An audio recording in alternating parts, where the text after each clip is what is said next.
దేవుని పరిశుద్ధ గ్రంథం నుండి ద్వితీయోపదేశ కాండము 7వ అధ్యాయము. ద్వితీయోపదేశ కాండము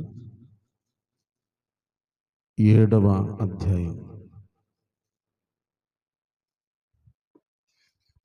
6వ వచనాన్ని మనం చదువుకుందాం. నీవు నీ దేవుడైన యెహోవాకు ప్రతిష్ఠిత జనం. చాలు చాలు. మనమందరం మన దేవుడైన యెహోవాకు ప్రతిష్ఠ జనమైనందుకు గంభీరంగా చప్పట్లు కొడదాం. సంతోషంగా హల్లెలూయా హల్లెలూయా. ప్రభునందు నా ప్రియమైన దేవుని ప్రజలరా, చదవబడినటువంటి ఈ అమూల్యమైన లేఖన భాగంలో దేవుడు తన ప్రజలైన ఇశ్రాయేలును గురించి ఒక అద్భుతమైన వాక్కును లేక వాగ్దానమును ప్రభు మాట్లాడుతున్నారు. మీరు ప్రతిష్ఠిత జనం. దేవుని కొరకు మనము ఏర్పాటు చేయబడిన జనులు. ఎలా ప్రతిష్ఠిత చేయబడతాం, ఎలా ఉంటే ప్రతిష్ఠతలో మనం స్థిరపరచబడతాం, వాగ్దాన ఫలమును మనం అనుభవించాలి అంటే ఎలా బ్రతకాలి? ప్రతిష్ఠిత జనం ఉదాహరణకి చెప్తున్నా. మనము ఒక వస్తువు ఇంటికి తెచ్చుకున్నప్పుడు దానిలో మనకి ఏదైనా వ్యర్థ పదార్థం కనపడింది అనుకోండి, తీసేసుకుంటామా? తెచ్చుకో, ఖచ్చితంగా తెచ్చుకో. మీరు బట్టల షాప్కి వెళ్ళారు, నీకు నచ్చిన వస్త్రం కాస్త చెరిగినట్టుగా అనిపించింది, నాకు నచ్చింది, చిరిగిపోయినా పర్లేదని తెచ్చుకుంటామా? తెచ్చుకో. అది ఎంత ఇష్టమైనదైనా, ఎంత విలువైనదైనా,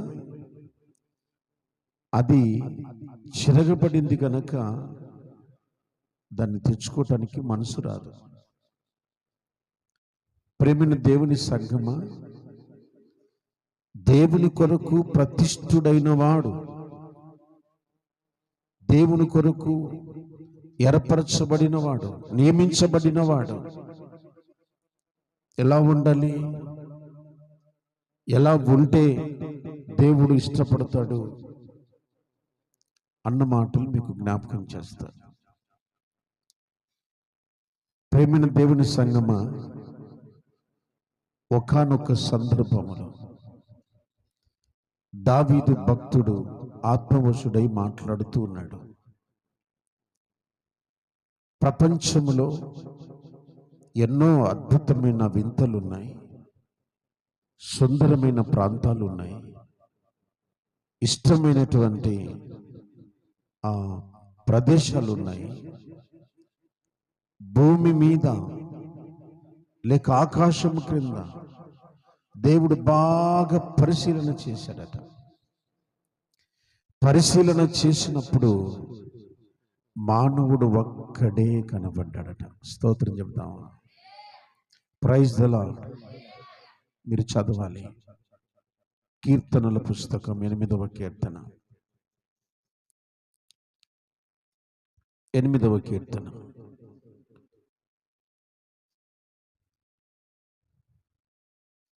ఆకాశముల మీరు చూసినప్పుడు మూడవ వచనం.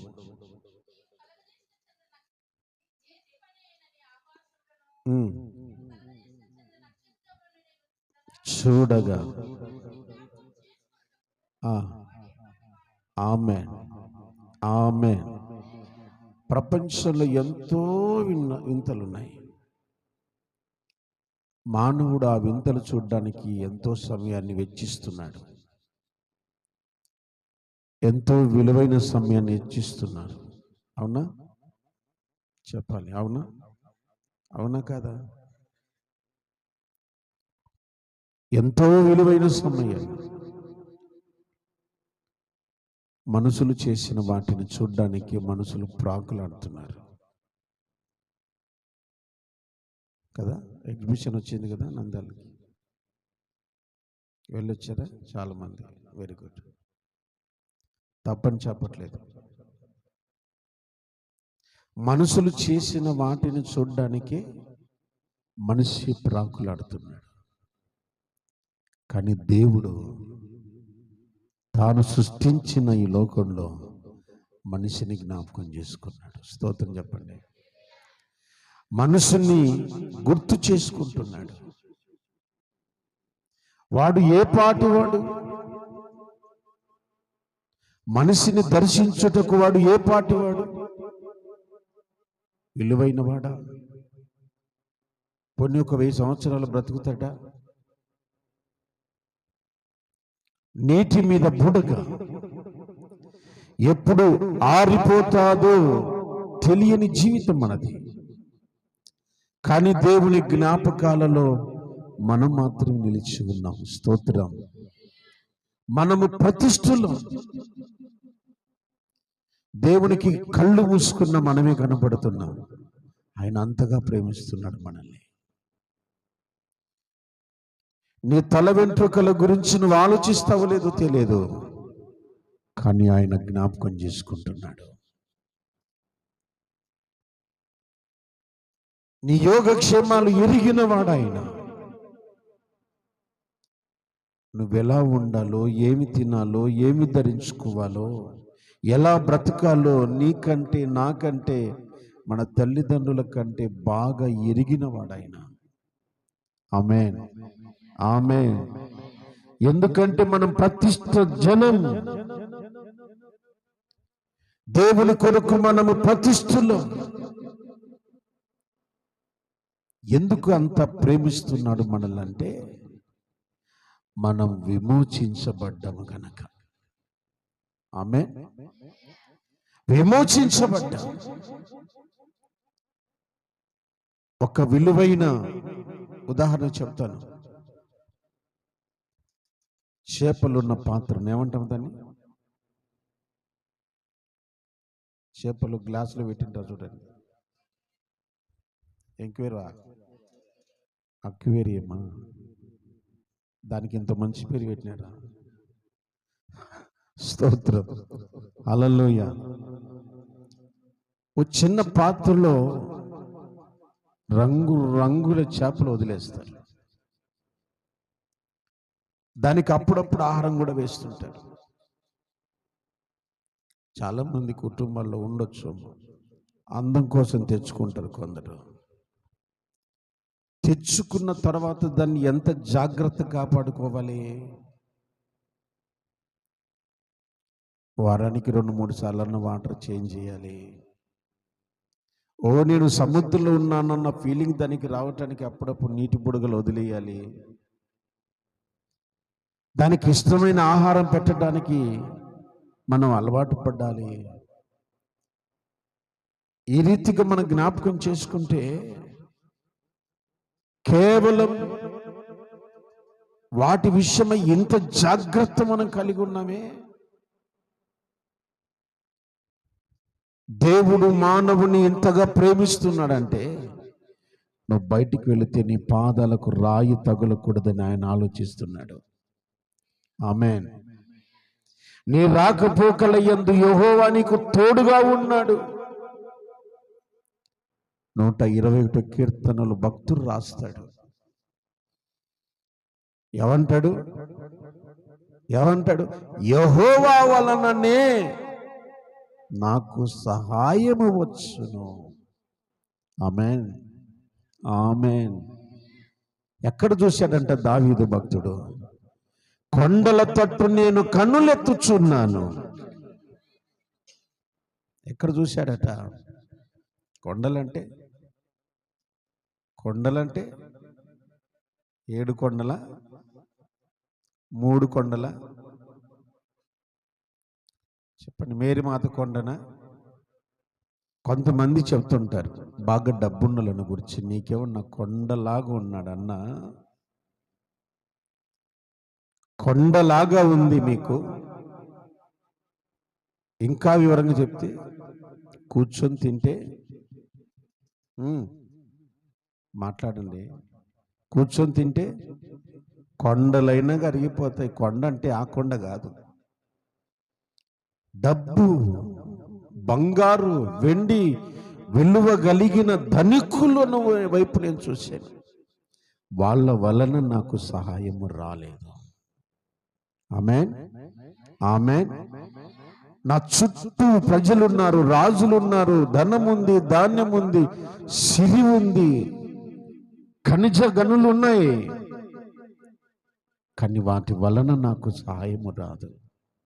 ఎవరి వలన సహాయము చెప్పాలి? ఎవరి వలన?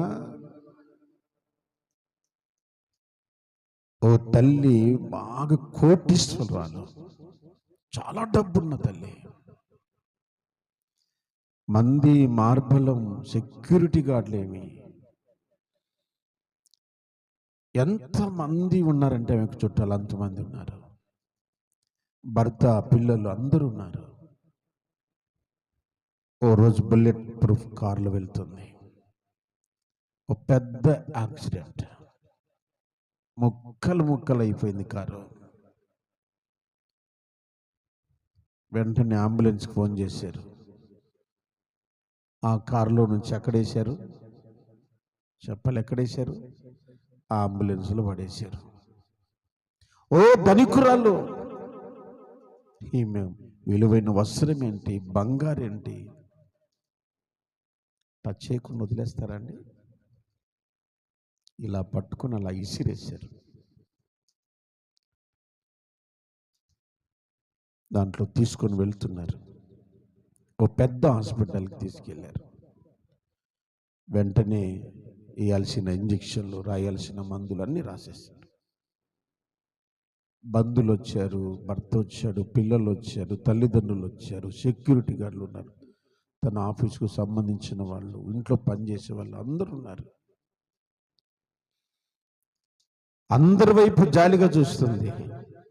నన్ను బ్రతికించండి. భర్తను అడుగుతుంది, నన్ను బ్రతికించండి. పిల్లల్ని అడుగుతుంది, నన్ను బ్రతికించండి. తల్లిదండ్రుల వైపు చూస్తుంది, నన్ను బ్రతికించండి. నోటితో కాదు, తన కన్నీళ్లతో వేడుకుంటుంది. బ్రతిమలాడి కుమిలి కుమిలి ఏడుస్తుంది. తనకు తెలుసు చనిపోతుందని. ఎంతో మంది ఉన్నారు చుట్టూ. ఒక్కరైనా ఆమెను బ్రతికించటానికి శక్తి లేదు. స్తోత్రం, స్తోత్రం. కోట్లు సంపాదించిన సంపద ఉంది, బ్రతికించిందా? బ్రతికించిందా? అందుకే దావీదు అంటున్నాడు, ఎంతమంది కొండలాంటి అండలు ఉన్నా యెహోవా వలననే నాకు సహాయము దొరుకును. ఆమేన్.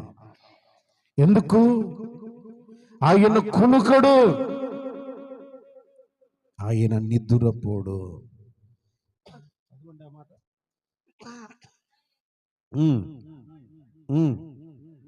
ఎందుకని? ఇశ్రాయేలు అంటే విమోచించబడిన వాడు, పాపము నుండి విమోచించబడ్డాడు, శాపము నుండి విమోచించబడ్డాడు, పితరుల ఆచారాల నుండి విమోచించబడ్డాడు, లోక సంబంధమైన ఇచ్చల నుండి విమోచించబడ్డాడు. మీరు ఆలోచించండి. విమోచించబడిన జనాన్ని ఏమంటున్నాడు దేవుడు? ప్రతిష్ఠిత జనం. నువ్వెప్పుడైతే పాపము నుండి బయట పడతావో నువ్వు ప్రతిష్ఠిత జనం. నిన్ను ఎలా పెడతాడంటే ఆక్వేరియంలో పెట్టినట్టుగా పెట్టేస్తాడు. ఆమేన్. ఎంత భద్రంగా కాచి కాపాడుతాడు. ప్రతినిత్యము దాన్ని చూసి మురిసిపోయే వాళ్ళు. మీరు ఆలోచించండి, దేవుడు నిన్ను ఎంత భద్రంగా కాపాడుతున్నాడు. ఎంత సృష్టిలో నీకు నాకే ఎందుకు ఈ పరిశుద్ధ గ్రంథాన్ని చేతికి ఇచ్చాడు? ఎంతమంది అధికారులు లేరు ప్రపంచంలో, ఎంతమంది జ్ఞానులు లేరు, పండితులు లేరు ప్రపంచంలో. శాస్త్రవేత్తలు ఉన్నారు ప్రపంచంలో, నాయకులు అధికారులు ఉన్నారు ప్రపంచంలో. చూస్తున్నాం. ఒక్కొక్కరు అంటారు, నేను 2000 పుస్తకాలు చదివానంటాడు. దీన్ని చదివిన వాడు చెడిపోయినట్టు చరిత్రలో లేదు. చప్పలు కొడదామా? Praise the Lord, praise the Lord. ఈ గ్రంథాన్ని చదివిన వాడు, అనుసరించిన వాడు చెడిపోయినట్టు చరిత్రలో లేదు. దావీదు భక్తుడు అది అంటాడు, నీతిమంతులు విడవబడుట నేను చూడలేదన్నాడు. స్తోత్రం చెప్పండి. Praise the lord. నువ్వు నమ్మిన దేవుడు రాయి అయితే నేను మర్చిపోతాడేమో, కానీ ఆయన జ్ఞాపకాలలో స్థిరముగా భద్రముగా నువ్వు నిరంతరం నిలిచి ఉన్నావు. నిన్ను కనిన తల్లి నిన్ను మర్చిపోవచ్చు, నిన్ను పెంచిన తండ్రి నిన్ను విడిచిపెట్టి వెళ్ళొచ్చు, నీ బంధువులు నీ రక్త సంబంధులు అందరూ కూడా నీ దగ్గర డబ్బులేని చూసి నిన్ను ఒంటరి వాణ్ణి చేయొచ్చు, నీ దగ్గర ఆరోగ్యం లేని చూసి నిన్ను అలాగా వదిలేసి వెళ్ళొచ్చు. కానీ మరణములో కూడా నీతో కూడా ఉండేవాడు నేను ప్రకటిస్తున్నా యేసయ్య. ఆమేన్, ఆమేన్. మీరు ఆధారపడవలసింది మనుషుల మీద కాదు. తల్లులకు చెబుతున్నాను, నా కోడలు నాకు పిడికెడు అన్నం పెట్టలేదు, నా కొడుకులు నాకు పిడికెడు అన్నం పెట్టలేదు. వాళ్ళ మీద ఆధారపడకండి, దేవుని మీద ఆధారపడి చూడండి. బైబిల్ చెబుతుంది ముదిమి వచ్చు వరకు నేను ఎత్తుకొని వాడను చెప్పాలి నేనే అన్నాడు. వదిలిపెట్టాడు ఆయన. ఎందుకో ఈ ప్రపంచంలో నువ్వు తప్ప ఆయనకి ఇంపార్టెంట్ ఎవరు కాదు, నువ్వు తప్ప ఎవరు కూడా ఇష్టం కాదు. నువ్వు మోకరించి ఒక వారం అంతా ప్రార్థన చేసి, ప్రభువా దినమెల్లా నిన్ను ఆరాధిస్తున్న దూతల కంటే నేను ఇష్టమేనా అని అడిగితే, వారికంటే నువ్వు చాలా ఇష్టం నాయన నాకు. ఆమేన్, ఆమేన్. 24 పెద్దల కంటే నువ్వే ఇష్టం, ఆ పరలోకము కంటే నువ్వే ఇష్టం. ఎందుకు? నువ్వు ప్రతిష్ఠిత జనం. సబ్బలు కొడదామా? స్తోత్రం. ఎవరండి? ఎవరు? నీకున్న ఇంపార్టెన్స్ ప్రపంచంలో దేవుడు ఎవరికి ఇవ్వలేదు. భూలోకంలో కానీ పరలోకంలో కానీ ఎక్కడ కూడా నీకు ఇచ్చిన ఇంపార్టెన్స్. నేను మరలా చెప్తాను, దైవజనులు సుధాకర్ అన్నయ్య రచించినటువంటి పాటలలో నన్ను మినిస్ట్రీలోకి, నన్ను పరిచర్యలోకి తీసుకొచ్చిన పాట ఏది అంటే మరువలేను యేసయ్యా అనే పాట. నా షాప్లో నేను కూర్చొని, అప్పుడు ఆ క్యాసెట్ రిలీజ్ అయింది. ఆ క్యాసెట్లో పాట వింటున్నా. ఏమంటారు అది? వాక్మెన్లో వింటున్నా. ఆయన రచించిన రచన ఎలా ఉందంటే, దేవదూతల కన్నను మిన్నగా నన్ను ప్రేమించినావు. ఎందుకని ఎందుకని మనం ప్రతిష్ఠిత జనం. పాపములో ఉన్న మనల్ని దేవుడు విడిపించి ప్రతిష్ఠిత జనంగా దేవుడు ఏర్పాటు చేశాడు. రెండో చరణంలో ఏమంటాడు? నీ ప్రాణము కన్నను మిన్నగా నన్ను ప్రేమించినావు, నన్ను ప్రేమించినావు. ఎలా ప్రేమించాడంట? అబ్బా, ఎంత ఇంపార్టెంట్ అండి. మనము వద్దు అన్న మన వెంట పడిన దేవుడు ఎవరైనా ఉన్నారు అంటే అది యేసుక్రీస్తు ప్రభుల వారే.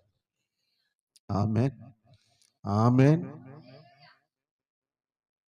ఒక భక్తుడు అన్నాడట, ఒక భక్తుడు, ప్రభువా 33 కోట్ల దేవతలు కలిగిన ఈ ప్రపంచంలో ఒక్కొక్క దేవునికి ఒక స్థలం ఉంది. కాళ్ళకు చెప్పులు లేకుండా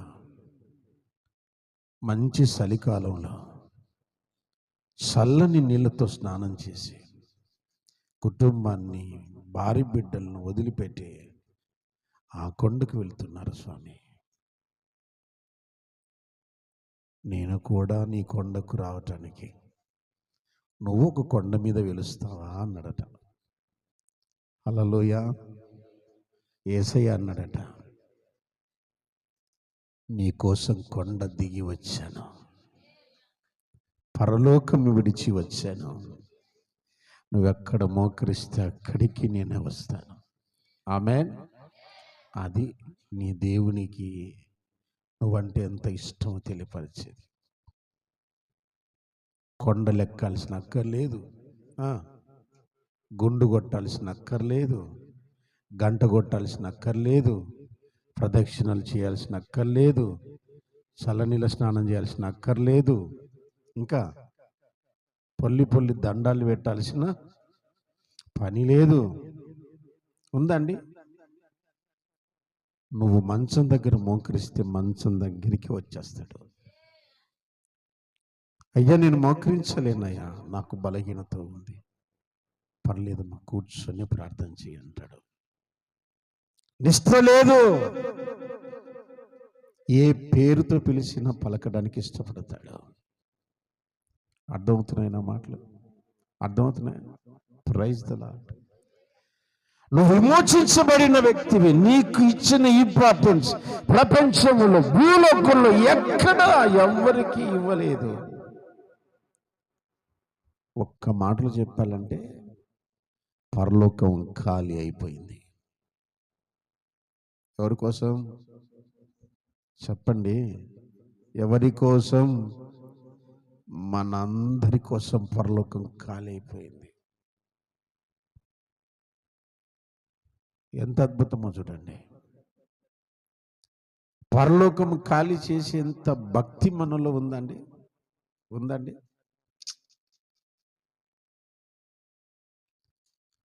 లేదు. లోతైన భక్తి మనకు తెలియదు, కానీ దేవుడు మనల్ని మాత్రం ప్రేమిస్తున్నాడు. ప్రార్థన చేయటం తెలియదు మనకి, కానీ ఆయన మనలో ఉండి ప్రార్థన నేర్పిస్తున్నాడు. లోకం వైపు వెళ్ళే వారి గురించి నేను మాట్లాడలేదు, విమోచించబడిన వారి గురించి మాట్లాడుతున్నాను. నువ్వు ప్రత్యేకమైన వ్యక్తివి. ఆమేన్. లూకా సువార్త 2వ అధ్యాయం 24వ వచనం, 14వ వచనం. సర్వోన్నతమైన స్థలములలో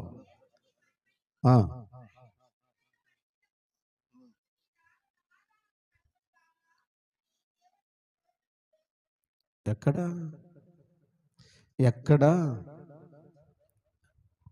స్తోత్రం. పరలోకం నుండి భూమి మీదకి దేవదూతలు దిగి వచ్చారంట. ఎందుకని? ఆయన అక్కడ వదిలేసి ఇక్కడికి వచ్చాడు. ఎక్కడికి వచ్చాడు? పరలోకాన్ని విడిచి భూలోకానికి వచ్చాడు. భూలోకి వస్తేనే భూలోకంలో స్తోత్రం చెప్పడానికి వీళ్ళున్నారు. ఇప్పుడు ఎవరు లేరు. ఎవరికి చెప్పాలి? మీరు అందరు లేరు అనుకోండి ఇక్కడ, నేను ఎవరికి వాక్యం చెప్పాలి? ఎవరికి చెప్పుకోలేను. కాసేపు చూసి ఒకవేళ ఇంట్రెస్ట్ ఉంటే ఒక పాట పాడుకోను, ఇంకా ఇంట్రెస్ట్ ఉంటే కీబోర్డ్ వేసుకును పోతాను. నా గది కొద్ది నేను. ఆడ నిత్యము స్తుతించబడుతున్న దేవుడే అక్కడ లేడు. దేవుడు లేకపోతే ఏమవుతుంది? పరలోకం మూతపడుతుంది. అవునా? అందుకే భూలోకములో తనకిష్టులైన, చదవండి మాట, ఆమేన్, ఆయనకి ఇష్టులైన వారు ఎవరు? మనమే. ఎవరండి ఆయనకి ఇష్టలు? మనమే. వచ్చిరాని భక్తి చేస్తున్న మనమే, తప్పటడుగులు వేస్తున్న మనమే, పడిపోకుండా భద్రపరచడానికి అనునిత్యం మనతోనే ఉన్నాడు. నేను చిన్నప్పుడు అంటే కాదు కానీ 9th 10th క్లాస్ అప్పుడు వెలుగు రేఖ అని ఒక క్యాసెట్ రిలీజ్ అయింది. వెలుగు రేఖ. ఎంఎం కీరవాణి గారు దాని మ్యూజిక్ డైరెక్టర్. కంపోజ్ మొత్తం ఆయనే అనుకుంటా. దాంట్లో ఒక పాట ఉంటుంది, వెలుగు రేఖ. మీరు ట్రై చేయండి, ప్రభు చిత్తం అయితే. రానంటూనే వెళ్ళిపోతే వెదుకుతూ నీ వచ్చావు, దేవాని పాడనా, తండ్రి అని వేడనా. ఎలా అన్నాడు? రానంటూనే వెళ్ళిపోతే, ఇంకా వెతుకుతూ నీ వచ్చావు. మనల్ని వెతుక్కుంటూ వచ్చాడంట. కొన్ని పాటలు మనసును అత్తుకొని పోతాయి కదండి. స్తోత్రం, హల్లెలూయా.